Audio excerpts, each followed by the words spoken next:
breathtaking blockbusters, intriguing thrillers, exciting action movies, and more in today's episode. Hello everybody, welcome to my channel, and today I have 10 great new movies for you that have already been released on streaming platforms. Make yourselves comfortable and have a great time watching.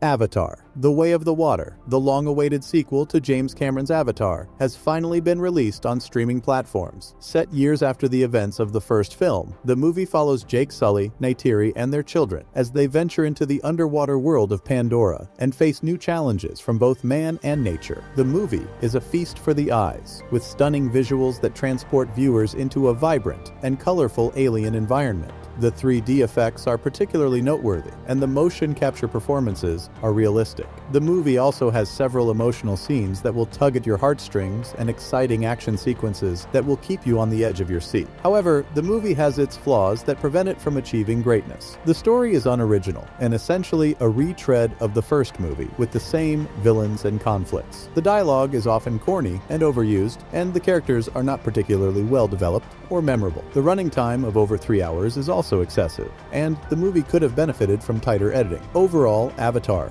The Way of the Water is an impressive visual spectacle that will appeal to fans of the first film and those who enjoy grandiose displays of technical prowess. While it lacks originality and depth, it is still worth seeing for its stunning visuals and exploration of a fascinating world.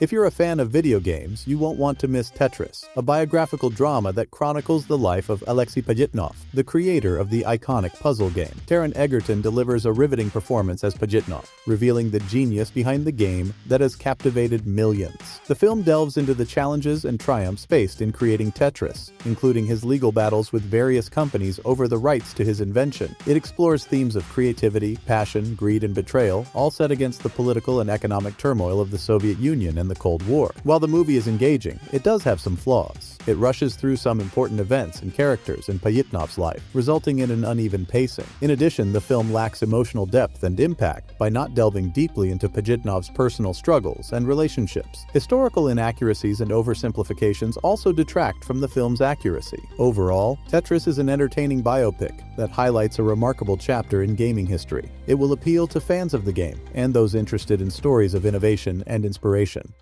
Living is a film adaptation of Akira Kurosawa's Ikiru, set in 1950s London, that explores the transformative journey of William Williams, a civil servant who discovers that he has a terminal illness. Portrayed by Bill Nighy, Williams decides to make the most of his remaining time by pursuing his passions, making new friends, and leaving a lasting legacy. The film is a poignant and stylish celebration of life and the human spirit, with Nighy delivering a remarkable performance that captures Williams's transition from a lifeless bureaucrat to a vibrant and compassionate man. The movie boasts stunning costumes, sets, and music that evoke the era's ambiance. At times, the film's adherence to the source material sometimes causes it to feel outdated or misplaced, and the story's darker and more challenging aspects are not adequately explored. The film can feel slow and repetitive, particularly in the second half. Living is a heartwarming and visually appealing film that will captivate fans of Bill Nighy and those who appreciate inspiring tales of redemption. Pinball: The Man Who Saved the Game is a fun and quirky comedy drama film about the true story of Roger Sharpe, a pinball enthusiast who helped legalize the game in New York City in 1976. The film celebrates the history and culture of pinball, a game that was banned in New York for decades due to its association with gambling and crime. The film follows Roger's journey as he writes a book about the game, testifies in court that pinball is a game of skill, and navigates personal and professional struggles. The film occasionally breaks the fourth wall, lacks some of the charm and energy of the game itself, relying on cliches and stereotypes. It is an entertaining and informative movie that will appeal to fans of the game and those who appreciate stories of underdogs and rebels.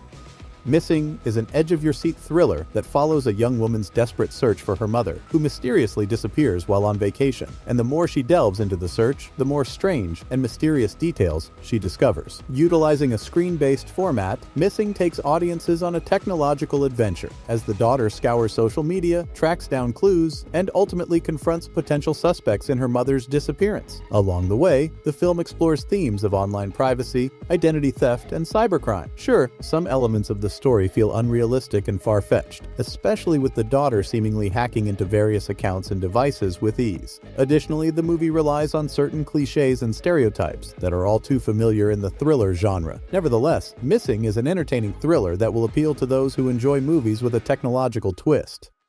Creed the Third is a sports drama film directed by Michael B. Jordan, who also stars as Adonis Creed. In this movie, Creed faces a new challenge from Damian Anderson, a former friend and boxing prodigy who wants to prove himself after serving time in prison. The film is a satisfying conclusion to the Creed trilogy and a great addition to the Rocky franchise. Michael B. Jordan delivers a charismatic and emotional performance and directs the movie with style and confidence. The supporting cast also puts in great performances, especially Jonathan Majors, who plays a complex and formidable antagonist. The movie follows the same beats and tropes as previous Rocky and Creed movies, making it a little too predictable and formulaic at times. The film also lacks the originality and depth of Ryan Coogler's Creed, which brought a fresh perspective and social commentary to the franchise. Creed 3 is still an exciting and emotional movie that will appeal to fans of the series and those who enjoy stories of courage and redemption.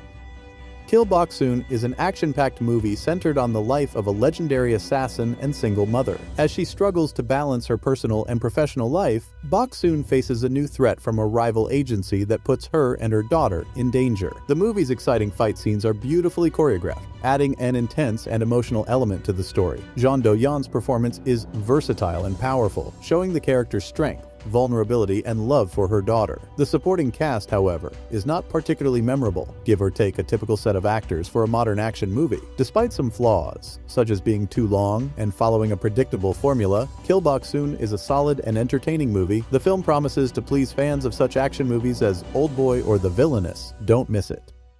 Boston Strangler is a new movie released in 2023 that follows the story of two female journalists, Loretta McLaughlin and Jean Cole, who investigate the Boston Strangler serial murders in the 1960s. This drama is not a typical crime thriller, but focuses on the challenges these women faced in their investigation against societal and police resistance. The film explores the possibility of multiple killers and the misogynistic culture that may have contributed to the case. The film sheds light on an overlooked aspect of the Boston Strangler case, highlighting the role of journalists in uncovering the truth. Despite its strengths, the story seems to lack suspense and feels like a less thrilling version of the film Zodiac. The Boston Strangler is a gripping movie that tells a story of justice and recognition. The outstanding performances of Knightley and Coon and the historical context make it worth seeing.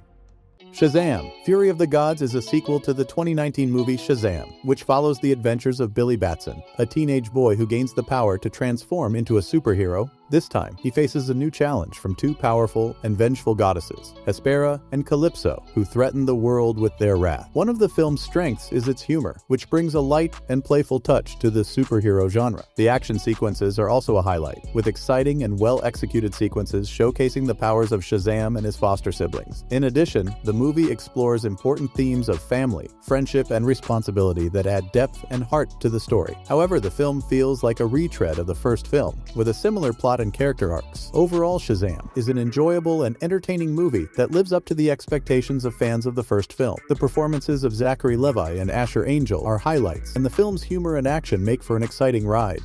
Inside is a slow-paced movie that follows an art thief named Nemo who finds himself trapped in a New York penthouse after a heist goes wrong. The movie's premise is intriguing as it explores the psychological effects of isolation and confinement. The cinematography is stunning, contrasting the luxurious penthouse with the chaotic outside world. Dafoe's performance is the movie's main asset, portraying a complex and tormented character. However, the movie's pacing is too slow, lacking variety and suspense. The plot relies on coincidences and contrivances and doesn't sufficiently develop the character's backstory or motivation. The movie's ending is abrupt and unsatisfying, leaving many questions unanswered. Inside tries to be a tense and gripping thriller, but it falls short. While it is worth seeing for Dafoe's performance, the movie's flaws may make it a bore and depressive for some viewers.